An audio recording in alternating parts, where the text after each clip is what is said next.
Peindre pour prendre conscience de ses contradictions, danser pour dédramatiser ses conflits, la création artistique permet avec l'art-thérapie d'accéder à des sentiments enfouis. Parce que nombre d'entre nous hésitent à entreprendre une thérapie classique ou une psychanalyse, l'art-thérapie compte de plus en plus d'adeptes.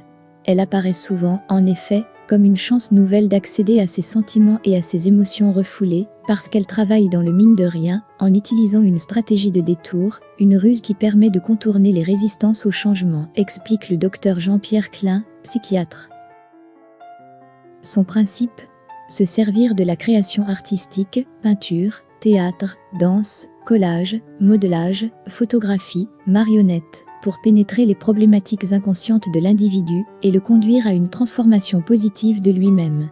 Le but, reprend Jean-Pierre Klein, est de partir, dans le cadre d'un processus créatif, de ses douleurs, de ses violences, de ses contradictions pour en faire le matériau d'un cheminement personnel. Du pire naît ainsi une construction, une production qui tend vers l'art.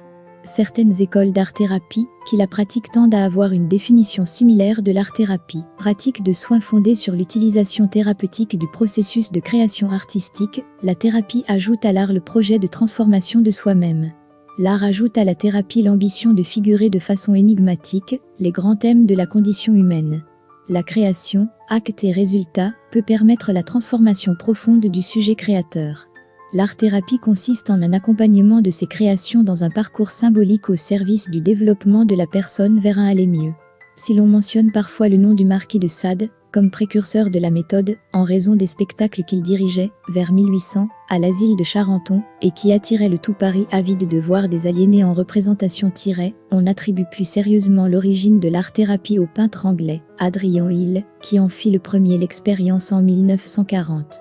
Tuberculeux et placé en sanatorium, il entreprit, durant sa convalescence, d'entamer une flânerie sur papier qui, au grand étonnement des médecins, lui octroya un rétablissement rapide.